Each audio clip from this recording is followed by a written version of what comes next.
A Segunda Guerra Mundial é o mote no contexto histórico do longa-metragem Oppenheimer, dirigido por Christopher Nolan e que teve sua estreia no último dia 20 de julho de 2023. O filme, que tem quase 3 horas de duração, conta a história daquele que ficou conhecido como o pai da bomba atômica, Julius Robert Oppenheimer, mas focando em seu árduo trabalho enquanto desenvolvia a maior e mais destrutiva arma já inventada pela humanidade. Apesar de ser um filme com cenas chocantes e picantes, aliadas a diálogos intensos, mas inteligentes, tanto que é censurado para menores de 18 anos, Oppenheimer é, sobretudo, uma ótima fonte de informações históricas, uma vez que o diretor Christopher Nolan procurou ser o mais fiel possível na sequência dos acontecimentos. De acordo com alguns sites voltados à educação, o longa pode ser útil até mesmo para alunos que estejam se preparando para o vestibular, uma vez que o tema é recorrente em diversos testes sobre conhecimentos gerais e históricos nesses tipos de concursos. Mas quem foi Robert Oppenheimer e o que ele fez para merecer um longa-metragem que provavelmente já estreou como um fortíssimo candidato ao Oscar? O que o tornou uma persona não grata em alguns círculos sociais? Olha, gente, eu já lhe adianto que o filme retrata justamente o lado sombrio de uma mente com um QI invejável. Porém, também serve para entender um dos eventos mais vergonhosos e tristes do século XX, que foram os lançamentos das bombas atômicas em Hiroshima e Nagasaki. Oppenheimer foi o cientista que liderou o desenvolvimento dos artefatos que destruíram as cidades japonesas em 1945. Julius Robert Oppenheimer nasceu em 1904 em Nova York, em uma família judia abastada. Desde cedo demonstrou uma inteligência e uma curiosidade excepcionais, estudando matemática, ciências, literatura grega e francesa. Formou-se em Química na Universidade de Harvard com a maior das honras e obteve seu doutorado em Física na Universidade de Göttingen, na Alemanha, aos 22 anos. Lá, ele contribuiu para os avanços da física quântica sob a orientação de Max Born.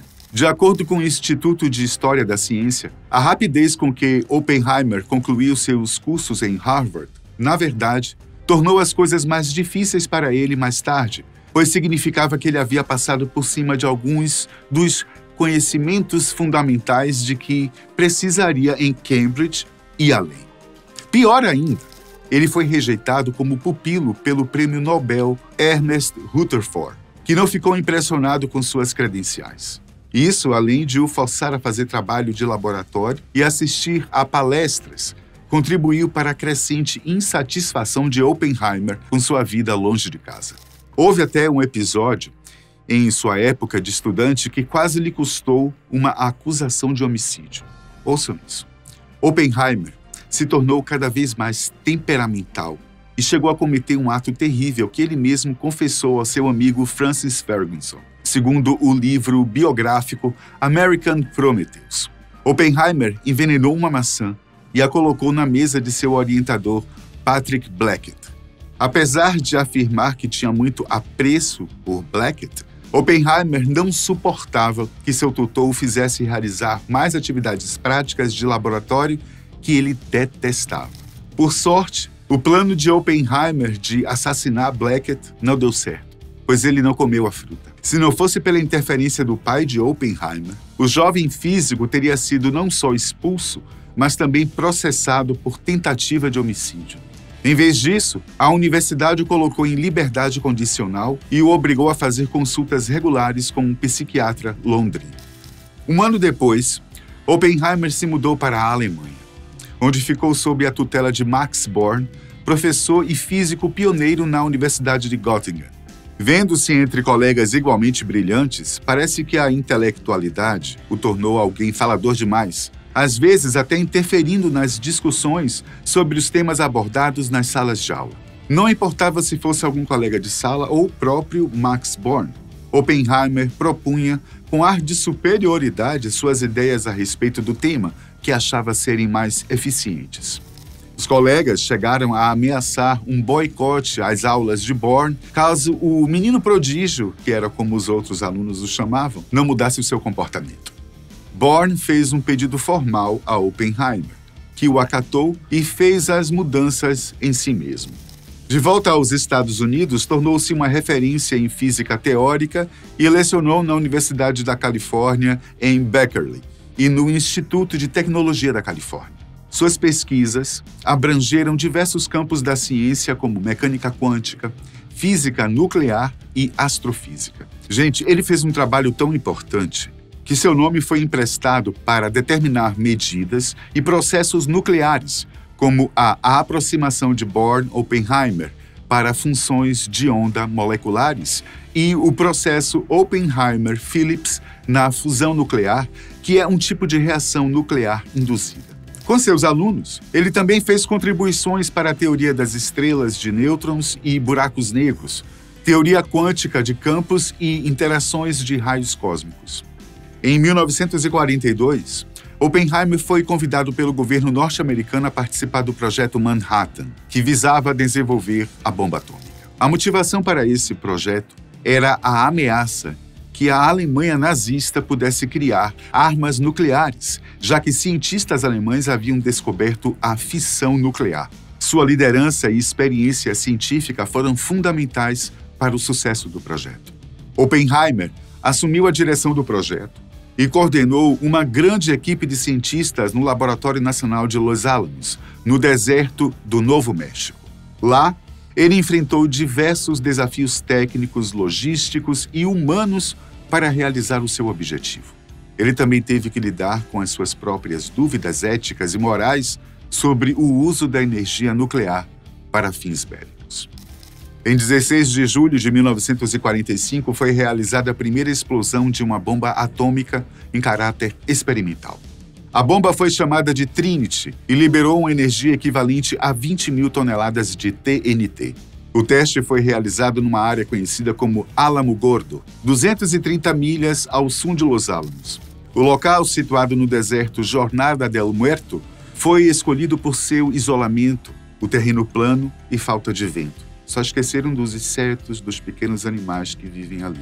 Enfim, os líderes do projeto Manhattan também consideraram locais de outras partes do Novo México, bem como no Texas e na Califórnia, o que era menos viável.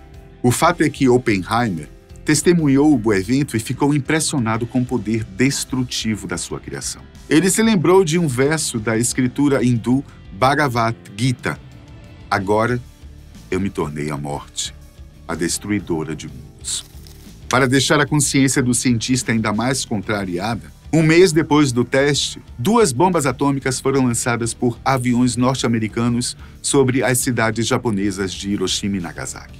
A primeira foi apelidada de Little Boy e a segunda de Fat Man.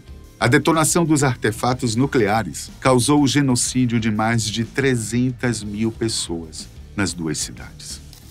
As mortes foram tanto instantâneas quanto a longo prazo, provocadas por efeitos radioativos. Depois da destruição das cidades japonesas, Oppenheimer decidiu se desligar do projeto Manhattan e passou a presidir o Comitê Consultivo Geral da recém-criada Comissão de Energia Atômica dos Estados Unidos, ou AEC. Ele defendeu o controle internacional da energia nuclear para evitar a proliferação nuclear e uma corrida armamentista entre os Estados Unidos e a União Soviética. Lembre-se, gente, de que a Guerra Fria teve início poucos anos após o final da Segunda Guerra Mundial. E ela se estendeu até 1991, quando ocorreu a Perestroika, um movimento político que abriu as cortinas de ferro da comunista União Soviética e apresentou a Rússia capitalista. Agora, Oppenheimer e Einstein se conheceram? Sim. O encontro destes 2 gênios ocorreu em janeiro de 1932, durante a visita de Einstein a um Instituto de Tecnologia da Califórnia, o Caltech, como parte de suas viagens pelo mundo na época. Eles se tornaram amigos no final da vida de Einstein e compartilharam ideias sobre bombas atômicas que ajudaram a criar, direta ou indiretamente. Einstein foi o responsável por alertar o então presidente dos Estados Unidos, Franklin Roosevelt, sobre o risco dos nazistas desenvolverem armas nucleares, em uma carta escrita em 1939 com o físico Leo Szilard. Essa carta foi considerada a força que lançou o Projeto Manhattan, liderado por Oppenheimer, que teve como objetivo construir a primeira bomba atômica do mundo. Einstein, no entanto, nunca se envolveu diretamente no Projeto Manhattan e se arrependeu de ter assinado a carta, pois ele não queria que sua fórmula E é igual a mc ao quadrado fosse usada para fins bélicos. Ele também era pacifista e defendia o controle internacional das armas nucleares. Oppenheimer e Einstein também jogaram xadrez juntos em Princeton, em 1933, e Einstein venceu a partida após Oppenheimer desistir. Pessoalmente, como Oppenheimer lidou com as críticas? No início, ele se mostrou orgulhoso e confiante de sua contribuição para a ciência e para a vitória dos aliados na Segunda Guerra Mundial. Ele defendeu o uso da bomba atômica como um meio de evitar mais mortes e sofrimento no conflito, além de também se posicionar a favor do controle internacional da energia nuclear. Tudo isso para prevenir uma corrida armamentista e uma guerra nuclear. No entanto, ele se sentiu atormentado pelos dilemas éticos e morais que envolviam o seu trabalho.